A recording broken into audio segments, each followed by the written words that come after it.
Hello and good morning. Welcome to the Elevenses Business Show. This is where us ladies take the time out to reflect on the business, on our business, the business world, the technology, finance, and all things business. So today's topic is how to keep your business finance records. What a fascinating topic, don't you think? Oh So my gosh. excited. It's so exciting. It's going to be. I'm so excited. I'm so happy. It's not going to be boring because accountants or Sorry. accountancy is not boring. Thank you very much. Sorry. Anyway, ladies, please introduce yourself. I'm obviously Mauva. I'm the spokesperson for today. I'm from Malion Accountancy Services. Ladies. Hi, I'm Maureen Egbe. I'm the digital confidence coach, helping you with your tech systems, keeping you free to do what it is that you love to make money in your business. Hi everyone, my name is Yejide Ade of Logic to Create. I'm a WordPress security specialist, providing WordPress security services, consultations and tools. Fantastic. Thank you very much, ladies. Just a small disclaimer, this is a brief overview because as everybody knows, tax is a minefield. You can touch on one subject and you can just open a can of baked beans. It's just ridiculous. I say baked beans because, you know, it just flows out and the sauce goes one part and the beans go another part and you think, which way do you turn? That's how literally tax is. You with me? It's just so broad. Sorry, ladies, but I don't mean to put you off, but I'm just giving you an example. Okay. So basically, when you're in business, you need to produce some kind of tax return. Could be a sole trader tax return, like a self-assessment tax return, or a business tax return, which is for limited companies, or a CIC, which is another type of limited company, or even a charity account, basically. So you need like an income and expenditure basic. But what goes behind that income and expenditure is very important. Because this is what obviously calculates how much tax you do or do not pay. So obviously you have to record some kind of, you know, receipt or document to, you know, back up your figures basically. So for example, for your income, you would either receive the income in your bank, or you may, or you produce an invoice to that person. Basically, so that invoice you produce is your business finance records and you keep it safe. With your expenses, as you know, anything you purchase for your business, I'll come back to that in a second. Obviously, you will keep safe too. So that could be either your wages, who you pay somebody to work for you, a consultant. It could be some kind of equipment you purchase for the business. I'll come back to that in a second. Or, you know, some kind of office rent, could be overheads, could be things like that, business expenses. So if I put a question to you, ladies, if I said to you, how do you keep your business finance records? What would you say? Or what do you understand on that phrase? You drink more, you drink. You lubricate your throat. I'll go Let's talk first. I'll go first. Not as good as I should do. No, hold on, right? I have good systems, I feel. I've got, you know, a system that I use to produce invoices. And, you know, yeah, I get paid in it through the bank. So those are the systems for certain things. So the invoices and the payment of the invoices, great. Receipts and anything else that you purchase or whatever, this is the problem that I always find. Like, because, you know, oh, can I claim that cup of hot chocolate? Or can I claim the croissant for the business meeting I'm going to in the morning? Those kind of things are what really get me. And then also all the other stuff, like my insurance, my, you know, my IT systems, because a lot of it is IT software, right? Yeah, that's cool. That one is calculated. I get a receipt every month when they take the money out, and I put them into the Google Docs real quick. but actually not really quick. I do it nearer the time when I was just I was getting impressed with that as well, you know. Honestly, I was. Let's keep this honest. Normally the Let's keep January this honest. of the something. I mean, in my mind, when the receipt comes, it's being put into the folder. But technically, I need like one automation service like just last like for me, because I think that would be the last bit.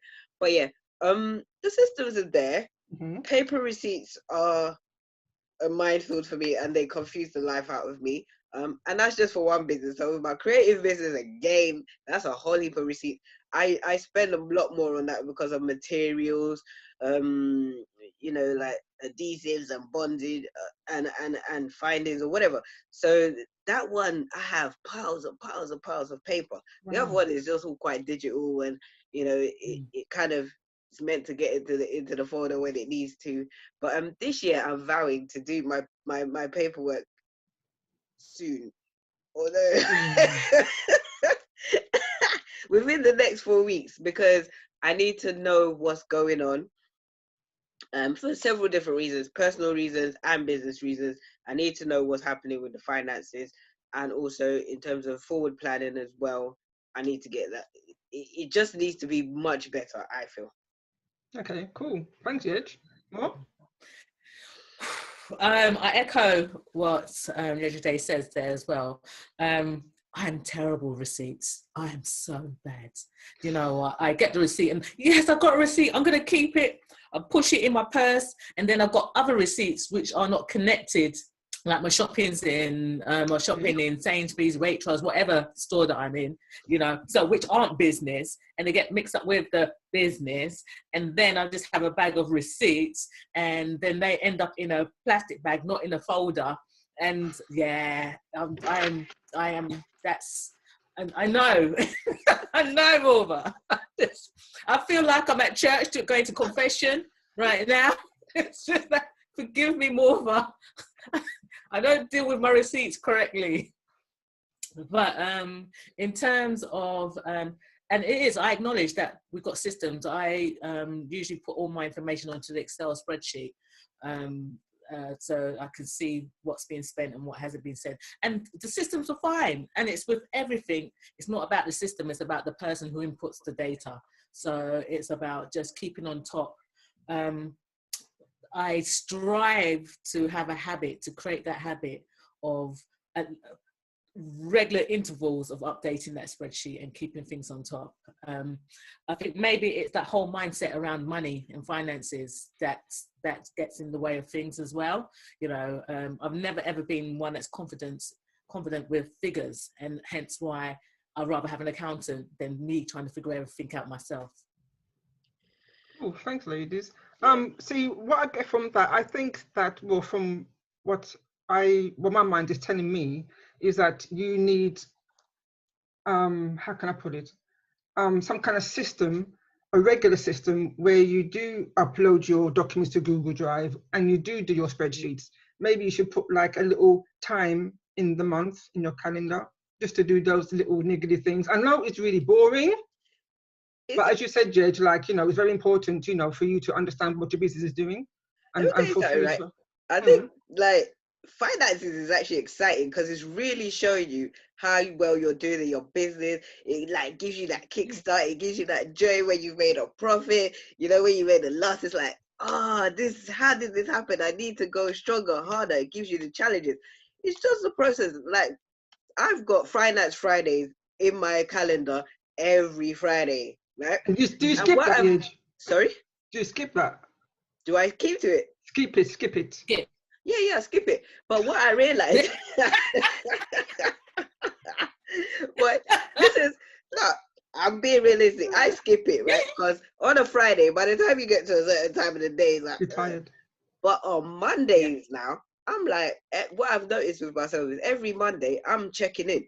And also what I have with my accounting system that I use, Free Agent, every Monday they send a Monday motivation email, and it tells you which invoices are outstanding and so on and so forth. Do you see what I mean? I'm sure there's more to it, but because I still need to start inputting more into it in terms of the receipts and stuff, the Monday motivation is I know what's outstanding before I even get that email anyway. But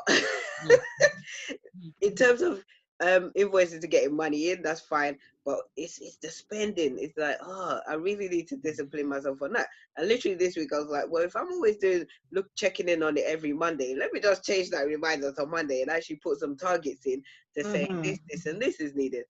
But what I also find is that it's just time consuming, and maybe I need to just get somebody in for an hour to come drop the things in. And I've sorted out all my paper receipts into different wallets for the month for the 2 businesses, and now I'm just looking through any other paperwork to see, and just to see if there's anything I've missed. Then it's checking emails, and with the way it creates, I have a lot of, there's different payment systems, because you get paid through your website, you get paid through commissions that you invoice through PayPal, or you do it through Stripe, or do you see what I mean? So I've got all the folders sorted out because I have to do it every year anyway. But it's just that monthly or weekly input that just needs to be done. That it just needs to be done. That's it. Yeah. No, and I would add to that the one time that I know that I was on it was when I had to start thinking about how I am with money and how I spend. And that's when every day I was actually in my diary noting all my spends. And that's when I was getting on top of everything, because then I was aware of what I was spending, how I was spending, how it affected the business, but how it also affected my lifestyle as well. Spending on things that aren't unnecessary, or actually making sure that I had money aside to get the things that were necessary. So it's, for me, it's almost like it's a daily habit, not only just to be able to manage my accounts, but then also hand in hand manage my finances, as in all in one. So yeah. And then because I was actually going through the receipts, then I was placing it aside and not having to look in various different bags to find out where they were. And obviously the end game is to pay the right tax, basically, or to pay as little as tax as possible. That's the end game. So that's why it's important to keep receipts as well, It's not just keeping paper receipts, it's also, obviously, if it goes through your bank account, that's still good. But yeah. Although I'm up to date with certain things, I'm still slightly old school, where I would still say keep the receipt somewhere, because I don't trust HMRC, because they come investigate you anytime they want. Yeah. So with me, it's like prevention, or being in a position where you can produce something to say, yeah, here it is, that's cool. Have you ever known of anybody? Not yet. Have you ever known of anybody that's been researched? I don't want to right now. No. Okay, all right. I'm just not curious. Not personally, no. But other people, yes, not personally, yeah. So I think that I keep mine for the 6. I've got them. How long do you keep them for? Yeah, sorry. 6 years. Ooh. So I'm always glad at some point it's like, all them 2014 records that I had, delete, get rid, shred. You know what I mean? Because I've kept it if you ain't come for me for 6 years, then you ain't come for me. But what I was gonna say is that what I've experienced as well, which kind of has made me realize who I need to work with professionally, i.e. an accountant, is that my first accountants that I had for my virtual assistant business, they were really good. Like, they sorted me out on free agent or whatever it was licensed. We did everything through that, right? Then I moved to another accountant, and they were like, oh no, we don't use these kind of systems. And theirs was very traditional. And why are you paying for this system? So I think, to be honest, like, that took me out of a very good process and strategy of managing the business and the accounts and stuff like that, because the other accounts just logged in, they'll just do what they need to do, and then we'll get all the records directly from that. And then I came off it, and then I started doing it on Excel. I started doing it in this and that and the other, and it was just messy. And what I realized was, like, this is not pay me. And then I went back onto the free agent system again by myself and was doing it. But there was a disconnect between me using that system to manage it for myself, and then having to work with the accounting system, which wasn't automated and it wasn't electronic. So, you know, that's one of the reasons why I'm going to be moving from them, and bringing myself back to how things were. And it is that thing of not wanting to pay so much tax. Like, when you're not making a profit, it's all good, isn't it? But when you start making profit, that's when you're like, what? So yeah, I'm on that now, because I'm like, okay, I made this amount of profit. That's great. But how come the taxes stung me. So that's why I need to be on point now, because I really need to understand it. And no matter who does it, your accountant, whatever, you need to know yourself. And I think, you know, we've always heard of people, like, especially in America, going to jail for not paying the right taxes. And so I was like, bro, how did this happen? It's because you're not paying attention. You're making money and you're passing it on to somebody else. But it's your business, it's your money, it's your entity. You should know what's being signed off and blah, blah, blah on your behalf and those kind of things. You should be signing it off first and foremost. Not anybody else. That is one, actually, sorry to interrupt, but that is one of the requirements, like legal requirements, that you do actually sign off and you understand what's going on in your accounts, because inevitably, that's the one. You are responsible for your accounts to submit to HMRC, to submit to Companies House, or to submit to whoever. You're inevitably. Yes, that's the one. To do that. Although us accountants are here to help you, but you still are the one to do that. I can't say the word, I'm sorry. Yeah. It's interesting because I remember when I first started out, the advice that I was always given is that when you start making money, you need to get rid of it quickly, you know, spend it in the business so that you don't have to pay so much tax. Which for me was kind of confusing, because then it's not the purpose for you to be in so much profit that even when they take the tax, you still got money, you know. So this whole thing of like spend as much as you can in your account so you don't have to pay tax actually just confuses me there. See, I wouldn't put it like that. I would say obviously spend what you need to do in your business. Obviously, as you said, you're there to make a profit and to earn money. You know, so it's just making sure that you are having the right expenses against your income to make sure that you are getting the right profit, basically. Yeah, and I don't know. I think for me personally, I think there needs to be a bit more like awareness or something around that. I mean, yeah, free agent, they send a lot of stuff. They have a knowledge base and all that kind of stuff. Yeah, I just need someone to talk to me about it, because you know, when you know that you can make a lot of money, but then you know, like, is it all gonna go to the tax man? Like, real talk. I need to. I'm not gonna lie. The more you make, the more you're gonna pay tax. I get that, and I guess that's where you need to know, like, because obviously, if you get staff and stuff like that, that comes out of it. And why am I struggling to to work out all these finance anyway? We're gonna pay somebody to do it, then we can just make sure that we are paying the right tax. But do you see what I mean?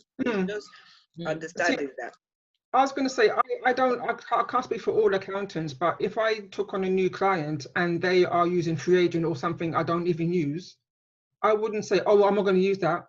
You know, I'm going to do my way. I wouldn't do that at all.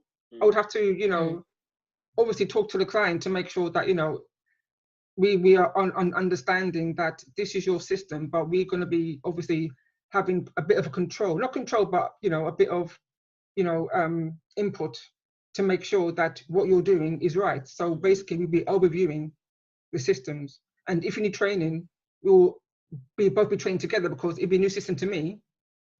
And it'll be, you know, it will help you as well to make sure that you are recording things correctly. And in the right place. So tell me something, someone new that comes on board, new entrepreneurs, what advice would you give them in terms of making sure that you've got the money for the tax? It depends, because if you're like a sole trader or stroke self-assessment person, I would always say put 20% away of what you earn. It may not be enough, it depends on how much you earn. It may not be enough, but at least you have some money tucked away. Or it may be too much, then that means that you've got some money to spend. Hey. But with limited companies, it's a bit of a different ball game, because you need to Oh, that's a bit more complex, but I would say do the same, to put 20% away. Yeah. Of your income, basically. Okay. Yeah. Right.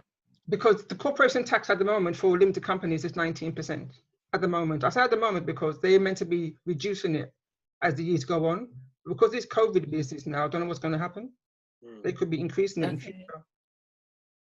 But yeah, but as I say, like if you're a sole trader, put 20% away of your income. That's like on a monthly basis. So, or if you get paid on a monthly or whenever you get paid, whatever you invoice you raise or whatever money that comes in, 20%. Right. Yeah. Now, can I just say, like, there's a few syndromes that us accountants don't really like. A few what? One syndrome is the shoebox syndrome, which is something like this. What? Shoebox syndrome. This is what we, Okay. oh, sorry, I don't mean to advertise anything, but this is what we get sometimes, you know, very late in the year, full of, okay? So that's one syndrome we don't like, especially if you give it to us on the 31st of January or the 30th of January, you know, at the tax year end. Another syndrome is like keeping your receipts in the car or the purse, because, or anything like that, because the receipts do fade. So I'm come back to the one in a second. And the other syndrome is the plastic bag syndrome. That is what we do not like. Take note, please, people. No plastic What if bag. it's a designer bag? Oh, yeah. Wow. Gosh, man. So as I said, Okay, noted. things like that, the receipts will fade, so be careful. But I was going to say that anyway, nowadays, HMRC would like to think things are done digitally. Hence why it's good, yeah, that you've got free agent, because at least you can, if you're using it correctly, have the app, take a picture of the receipt, then that will be in your accounting system in the cloud, ready to be inspected, there for 6 years. Then you can get rid of that receipt. That means there's no plastic bag syndrome. Yeah. Is that the same with scanning? Yes. See, there's a few ways of getting receipts into your accounting system, which is either the app or emailing. So when you get, obviously you might get an invoice through the email system, which happens nowadays sometimes, you know. You can actually just take that in that email and send it on to the permitted email address, and it will actually go into the accounts. So if you didn't have like free agent, so a system that doesn't take Sorry, there's other softwares out there. Right, other softwares. But if you haven't got the software, could you just scan it and keep it as an email to pass on to the accountant? Yes, you can. I'm not saying you can't keep physical documents. You can do, but it's best if you just scan it in or picture it in or email it in somewhere in the cloud, so it's there safe. Okay. And before when I was saying about keep your business finance records, business, in here it does include personal. I can see Asda. Can I say that's not mine, by the way? No. Just saying. Disclaimer. Hey. Yeah, she's already said hers is a designer bag anyway, so we know it's it's branded. Oh, stop it. Oh gosh, yeah, and I don't know what else I can see in here, but yeah, it's and the Carberry. That's the pub where. I'm not saying you can't have business meetings, dinner and business meetings, but most of that will be classed as entertaining. That can be deducted. No, that can be included in your accounts, but it's not tax deductible. That's all it is. That's all it is. But as I said, this is like just an overview. We can't go in and open that can of baked beans because it would take too long to gather up all the beans, you get me, and wipe up all the tomato sauce. Okay. So as you say, scan it, picture it, email it somewhere in the cloud. That'd be fantastic. And also, as you said, you keep your records for 6 years at least. I'm a bit of a hoarder. I might keep it for 7 or 8 because I don't know. I'm just like that. I don't know. And obviously, you can use, as you say, spreadsheets to try and, you know, just keep a running total, just for you and your mind. If you don't give it to the accountant of your how much you're making and how much you're spending. Yegis has got a good way. Obviously, she's got the software, which is free agent, and I said there's other softwares out there. There's QuickBooks. There's other things like things called Receipt Bank and One Tap and Auto Entry. They all do the same thing, and there's many more out there too that does the picture and storing things. Yeah. I think, yeah, and yes, the receipts fade. I make sure I've said everything that I wanted to say. Now, do you both have separate bank accounts for your business? Yes. Obviously, limited company, you need to, because that's part of your legal obligations. So, but with self-employed strokes, sole trader, it is best to have a separate bank account, because then that bank, if it's a personal bank account, it becomes a bit like this. And we don't know, we can't see what's personal, what's business. You know, it's just ridiculous, and that's why we charge what we charge sometimes, because, you know, we have to pick through. I keep showing this back. I'm so sorry. We have to pick through this. I know. I know. Okay. Let me show this. We have to pick through this. You know.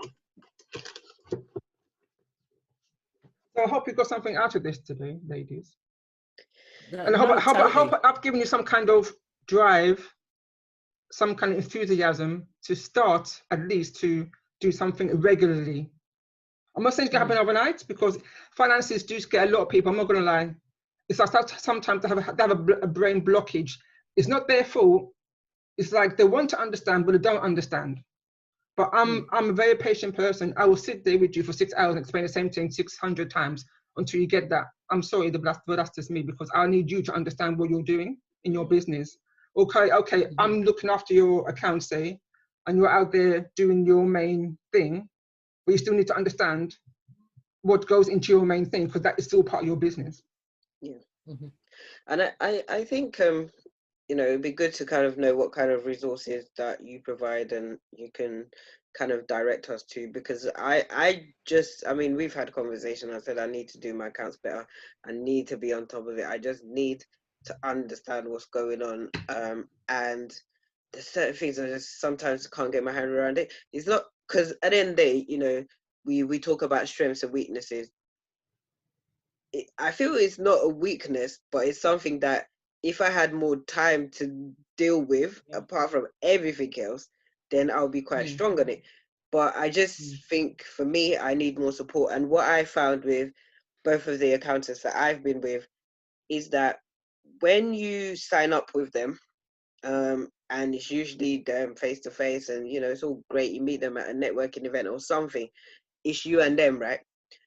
And then, you know, but then when you realize that it's a bigger accountancy firm, then there's 3 or 4 people sending you messages or updates or this and that. There's no one that you can talk to personally. So I feel like, for me, I need to go back to something where I have more of a personalized relationship with my accountant. So I can say, oh, do you know what? I really don't get this. Can I spend like 10 minutes, 15 minutes with you?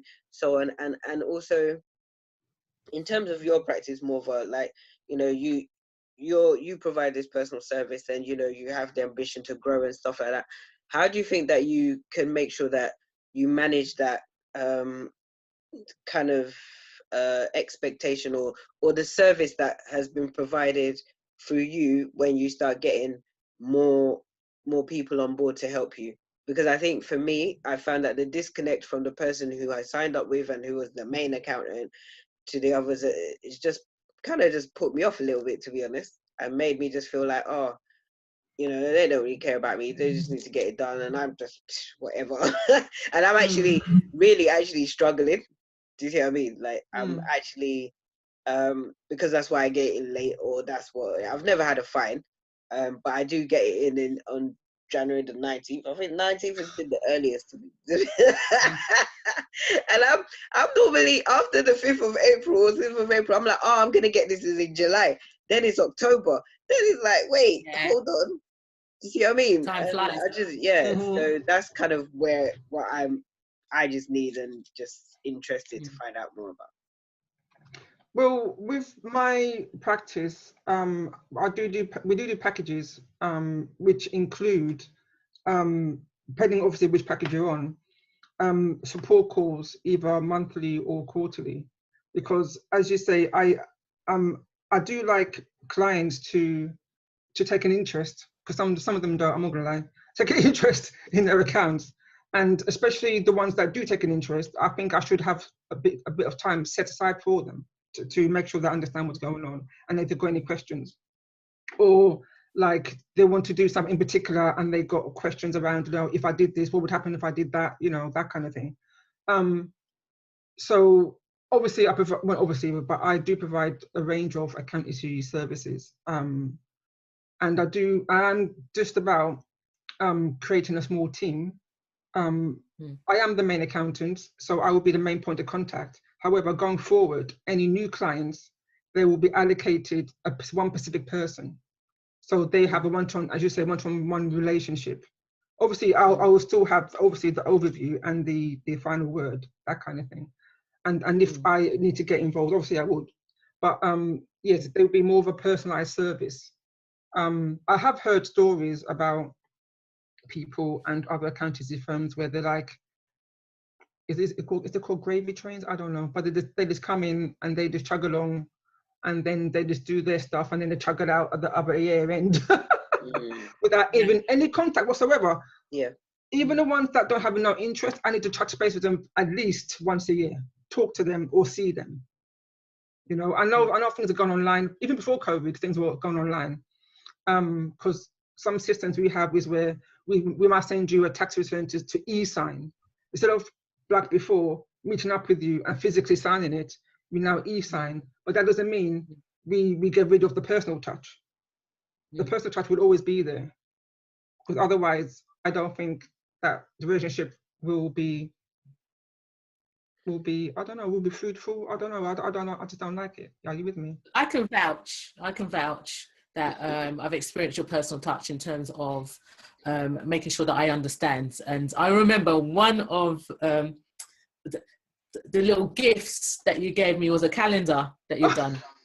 Yeah, and I loved it. Because on this calendar that you had actually put in the dates when money was due, when I had to pay my tax, and I was like that, and company's house, because I said to him, one of the things that confuses me is that all of a sudden it was like, oh, it's time to pay this, and it's time to pay. Who are these people that I'm paying?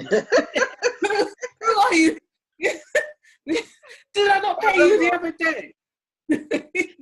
You know, and for me that was like a great thing. So yeah, I've experienced how you make sure that I'm up to date and I'm aware and know when I'm going to be due way ahead of time, not, you know, well, you've only got a week to get all your receipts from all of those plastic bags together.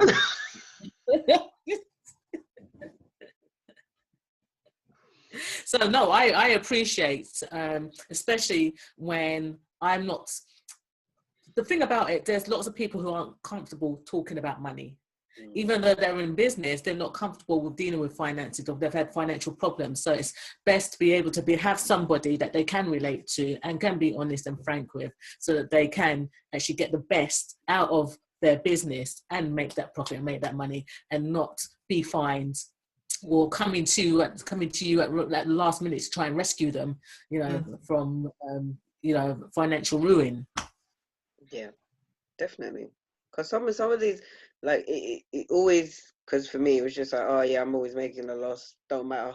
Then I started making a profit, like, okay, I need to be on top of it. And to be honest, I used to be like calling my account, I'm like, oh yeah, can I come visit and just have a chat face to face? And I just never really felt comfortable. I felt like I was pressuring them, do you see what I mean? And then I stopped doing that. And then I was like, oh, okay, I'll just give it in, whatever. But yeah, it's definitely, I think the relationship needs to be one where, you know, you both understand. I need to understand how the system works and the systems, and you guys are the ones who have that knowledge and you work within it. And you guys kind of need to understand how our businesses work, and maybe, you know, and how we work. Again, like Maureen said, is that some people don't like talking about finance.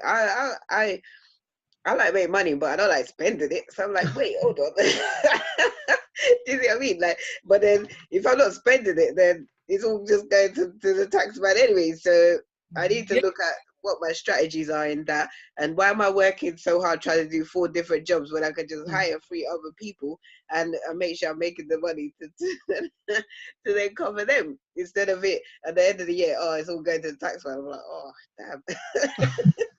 I mean, another reason as well, I believe that the relationship is very important, is that because things change in business. Yeah.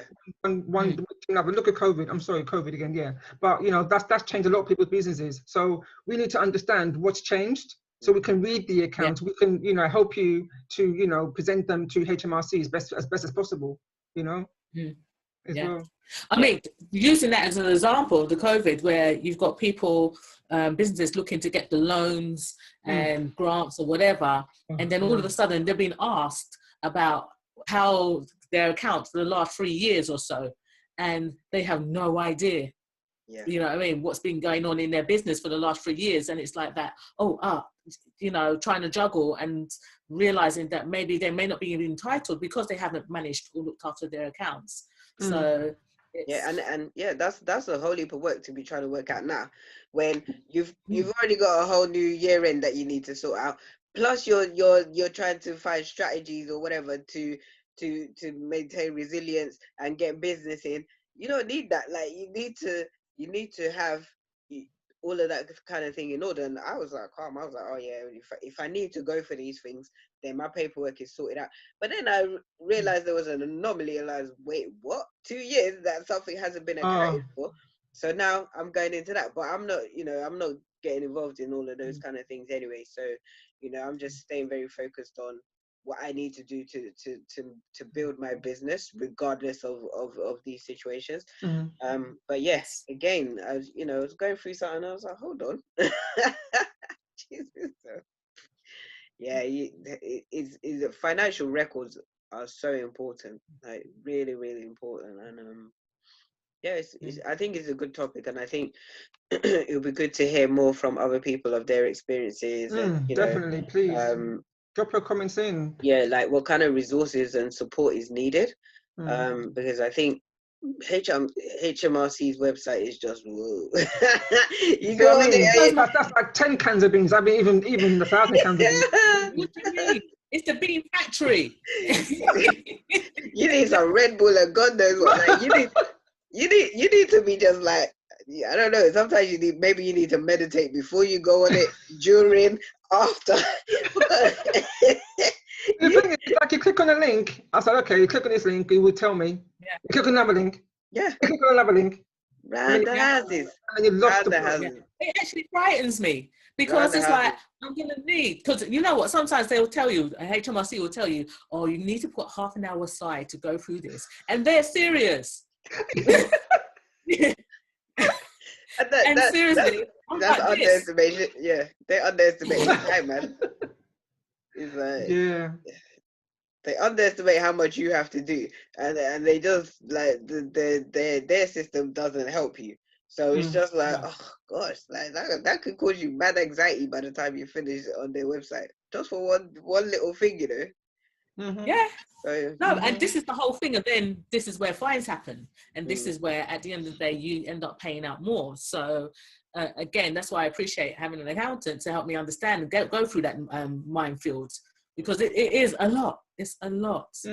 Actually, do you know what, the fines and penalties has kind of like evolved as well? It's like they put in this thing now where if you do something wrong in your accounts, no matter how minor or if it was like just an honest mistake, they will put a little bit of a percentage and penalty on you. So it will be, I can't remember the exact words, but it's either like, you know, it was a deliberate mistake, or, you know, honest mistake, and it's still like a little percentage you have to pay. It's ridiculous. It's like anything you do, they scrutinize it. You have to make sure it's correct, so it's more pressure. It's just very, very overwhelming. Honestly, it's yeah. I'm sorry to I think we need to just lift it back up in the sense of that actually we're in this to make a profit. Yes, and to make some money. Like, that's right. Making a profit is exciting. It's of like course it is. talk. Like we get HMRC, man. Pay them what just we'll pay you, but at the same time we're making some money. Yeah, making some dough, man. Yeah. Like, okay. When I saw my profit last year's profit, I was like, really? Was that me? Like, I was like, this is great. Ooh. Let's keep it moving. I want to like add another 0 to that. Yeah, man. Yes. And don't forget as well to check your turnover. Don't reach the VAT threshold and don't register for VAT. You get fined again if you don't register in time. Yeah. Well, I think that's another topic that I would love to look into, because I've had lots of advice of either, even though you don't reach the threshold, still put in for VAT, because then it can still benefit you financially. Very small. It depends. Okay. So that's what I mean. That's something to talk about. A lot of people do run and go and get VAT registered, and it's only a minute you're saving. Okay. But anyway, that's another day, another topic. And just to say, guys, once again, like, just drop in the comments box what you've experienced or what you actually do to keep your records. Just any comments would be great. And also, we will be doing another Luddites corner, about accountancy systems. So watch out for that. That's coming soon. Yes. So yeah, great. I mean, great chat, girls. I hope I've kind of, like, as I said, encouraged you to do a little bit more. Even a little bit more. Yeah. That'd be great. Yeah. My 2021 accounts are going to be on point. Fantastic. My 1920 accounts are going to be submitted within the next. With a huge profit. 6 weeks. Oh my God! I'm no longer profit. And a huge tax bill as well. Because I expect nothing. Do you know what? But at least you know early. How many months? Sorry. At least you know early. Yeah, true. Oh yeah, true. That's the thing. When you leave it to the last minute, and it's like, oh, you get your bill on the 30th, and you're supposed to pay it on the 31st of January. Exactly. Like, oh God. Exactly. That's a stress. Okay, now, thanks, guys. Sorry, sorry, go on. So yeah, instead of using a plastic bag, I'm going to use a Canva bag, because I want to save the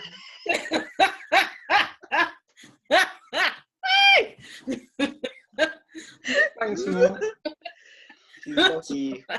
Always helpful. No, I think from this conversation, it's just a reminder of that. This is part of your business. It's an essential process that we need to keep on top of for financials. And to finish it off, it's a quote from T. Harv Eker. It's the way you do anything, it's the way you do something, it's the way you do everything. So if you're not managing your finances, then there's something else in your business that you're not managing as well. So yeah, get on top of it. True words. Great. Okay, thanks, girls. Everyone, thanks for joining us on our latest business chat. We'll see you on the next one for our Elevenses.